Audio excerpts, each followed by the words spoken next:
Ramakrishna sir, PG సిపిఎస్ఈయు రాష్ట్ర అధ్యక్షులు గౌరవ దర్శన్ గౌడ్ గారు, ప్రధాన కార్యదర్శి ఉపేందర్ గారు, మిగిలిన వేదిక మీద ఉన్న పెద్దలందరికీ మరియు వేదిక ముందున్న ఉపాధ్యాయులందరికీ ఉద్యోగులందరికీ కూడా పేరు పేరున ఉద్యోగాభివందనాలు. ఇక్కడ కొద్దిసేపు మాట్లాడారు. ఒక చిన్న ఎగ్జాంపుల్ చెప్పి నేను ఎక్కువసేపు తిరిగించాను. సిపిఎస్ వచ్చినప్పుడు అవగాహన లేఖన, అనుభవం లేఖన ఒప్పేస్తున్నారు. కానీ ఇక్కడ ఉన్నటువంటి నాకు గెజిట్ ఉంది, ఇండియన్ గవర్నమెంట్ విడుదల చేసినటువంటి గెజిట్. ఈ గెజిట్ లో ఏముందంటే సిపిఎస్ ఉద్యోగులకు అంటే 1/1/2004 కేంద్ర ప్రభుత్వము, 1/9/2004 రాష్ట్ర ప్రభుత్వ ఉద్యోగులకు ఏదైతే కొత్త పెన్షన్ విధానాన్ని అమలు చేస్తున్నారో ఆ పెన్షన్ విధానం అనేది ప్రభుత్వానికి ఇబ్బందులు ఉన్నప్పుడు ఆల్రెడీ పాత పెన్షన్ విధానంలో ఎగ్జిస్ట్ అయిన ఉద్యోగులకు ఎక్స్టెన్షన్ చేసే ఒక ప్రమాదకరమైన క్లాజ్ ఉంది. ఇది నేను అందరూ చెప్పాల్సిన. ఎందుకంటే ఇది కేవలం సిపిఎస్ ఉద్యోగుల మెడ మీద వేలాడుతున్నటువంటి కత్తి కాదు. ఇది రాష్ట్ర ప్రభుత్వంలో పనిచేస్తున్న ప్రతి ఉద్యోగి మెడ మీద వేలాడుతున్నటువంటి ఒక కత్తి. కాబట్టి ఇది అంతమయ్యే వరకు అందరం పనిచేయాల్సినటువంటి అవసరం ఎంతైనా ఉంది. తర్వాత నా యొక్క చిన్న కేస్ స్టడీ ఉంది. అది మీ ముందుంచి నా యొక్క చిన్న ఉపన్యాసాన్ని కన్క్లూడ్ చేసేస్తారు. ఎక్స్ సర్వీస్ మెన్ అనేటువంటి ఒక దేవదానం అనేటువంటి ఒక ఎంప్లాయీ టీచర్ గా అపాయింట్ అయ్యాడు. అతను రిటైర్ అయిన తర్వాత అతను 44,000 నెట్ శాలరీతో రిటైర్ అయ్యాడు. అయిన తర్వాత అతను కొద్ది కాలమే పనిచేశాడు ఎక్స్ సర్వీస్ మెన్ కాబట్టి. అతని ప్రొఫైల్ ఇది నా దగ్గర ఉంది. అతను రిటైర్ అయిన తర్వాత 1 సంవత్సరానికి అతనికి వచ్చినటువంటి 60% అమౌంట్ 40% యాన్యుటీలో ఇన్వెస్ట్ చేస్తే ఆయనకు వచ్చిన 12 నెలల తర్వాత వచ్చిన పెన్షన్ 1,197 రూపాయలు. అంటే ఈ 1,197 ఇస్ ఆల్సో నాట్ కాన్స్టెంట్. ఇది జీరో కావచ్చు. మన మార్కెట్ లో పెట్టుబడులు ఎప్పుడైతే అనేక కారణాల వల్ల షేర్ మార్కెట్ నష్టం జరుగుతుందో అప్పుడప్పుడు మనకు వచ్చే పెన్షన్ జీరో అవుతుంది. కాబట్టి చాలా మంది 500, 600 వచ్చినటువంటి పెన్షన్ వచ్చినటువంటి ఉద్యోగులు ఉన్నారు. ఇక్కడ మన పెద్దలు ఉన్నారు కాబట్టి నేను ఒక చిన్న విన్నపం చేస్తున్నా వారి సమక్షంలో. ఏంటంటే 2003 డిఎస్సీ వాళ్ళకు పాత పెన్షన్ ఇవ్వాలని సర్కులర్ వచ్చింది. కానీ 1998 డిఎస్సీ వాళ్ళు లేటుగా అపాయింట్ అయ్యారు. వాళ్ళు రిటైర్ కూడా అయ్యారు. వాళ్ళ పెన్షన్ ఇప్పుడు సిపిఎస్.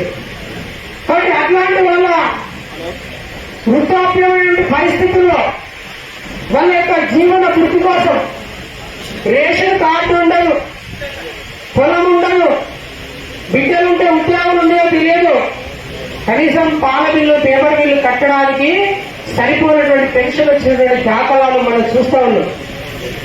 కాబట్టి మనందరం తప్పకుండా సిపిఎస్ ఏదైతే 1/9/2004లో 653, 654, 655 అనే జీవోల పేరుతో ఒక జీవో పేరుతో జీపీఎఫ్ను కట్ చేసి, ఒక జీవో పేరుతో కమ్యూటేషన్ కట్ చేసి, ఒక జీవో పేరుతో 10% పేమెంట్ బేసిక్ మీద 10% ఏదైతే మన యొక్క గ్రాంట్ కట్ చేసుకుంటూ ఉన్నారో ఆ జీవోలు ముందు రద్దు చేయాలి.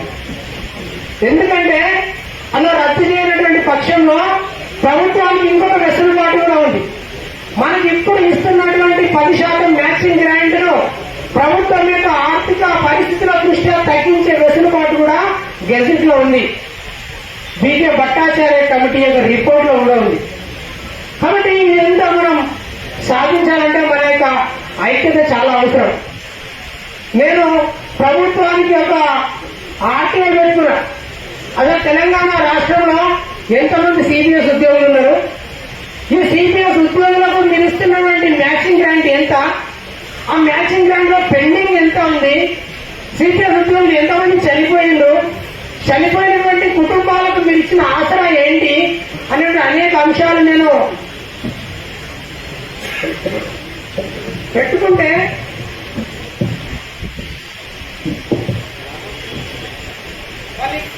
వాళ్ళు నాకు ఇచ్చినటువంటి సమాధానం ఏంటంటే 31 జూలై 2022 నాటికి రాష్ట్ర ప్రభుత్వము 4671.94 కోట్ల రూపాయలు ప్రభుత్వ ఉద్యోగులకు సంబంధించిన మ్యాచింగ్ గ్రాంట్ కింద ఇచ్చారు. ఇది ఎప్పటి వరకు?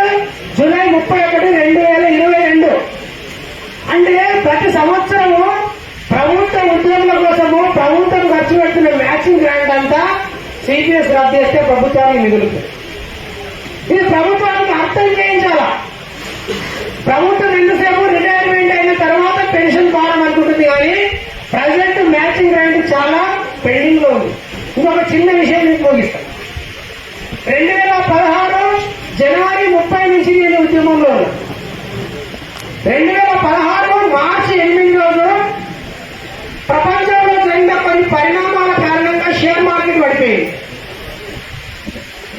అక్షరాల సిపిఎస్ ఉద్యోగుల సొమ్ము 8 లక్షల కోట్లు ఒక ఓవర్ నైట్ లో లాసింది. కాబట్టి ఎంబడే ప్రభుత్వము సిపిఎస్ ఉద్యోగుల ప్రాణ అకౌంట్లు మొత్తం బ్లాక్ చేశారు. 3 days బ్లాక్ చేశారు. తిరిగి షేర్ మార్కెట్లు కోలుకొని మళ్ళీ సిపిఎస్ ఉద్యోగుల ప్రాణ అకౌంట్లలో కొంత అమౌంట్ వచ్చేవారు. కానీ అనేక దేశాల్లో సిపిఎస్ ప్రవేశపెట్టి అగ్రరాజ్యం, అభివృద్ధి చెందిన రాజ్యం అమెరికా లాంటి దేశంలో 0 రూపీస్ తో రిటైర్మెంట్ చూడలేక అలాంటి దేశాలు కూడా సిపిఎస్ రద్దు చేసాయి. కాబట్టి ఇలాంటి సిపిఎస్ మనందరి కుటుంబాల శ్రేయస్సు దృష్ట్యా ప్రభుత్వము, మన యొక్క ఉద్యోగ సంఘాల నాయకులు మనందరి యొక్క వెన్నుదన్నుగా ఉంటూ ఈ ఉద్యమాన్ని ముందుకు తీసుకుపోయి సిపిఎస్ రద్దు లెక్క చేయించుకోకపోతే మనం ఒక దినసరి కూలీ కన్నా తక్కువ. ఇది మనం గుర్తుపెట్టుకోవాల్సి వస్తుంది. కాబట్టి ఇట్లాంటి చాలా అంశాలు ఉన్నాయి. సమయభావం వల్ల మేము ఉంచలేకపోతున్నాం. ఇలాంటి సిపిఎస్ కంట్రిబ్యూటరీ పెన్షన్ విధానం అనేది ఇది కంట్రిబ్యూటరీ పెన్షన్ విధానం కాదు. ఇది మన జీవితాలను కత్తిరించే బ్యూటరీ పెన్షన్ విధానం. కాబట్టి తండ్రి చనిపోతే పిల్లలకు, భార్యకు ఎలాంటి లేదు, భరోసా లేదు, భద్రత లేదు.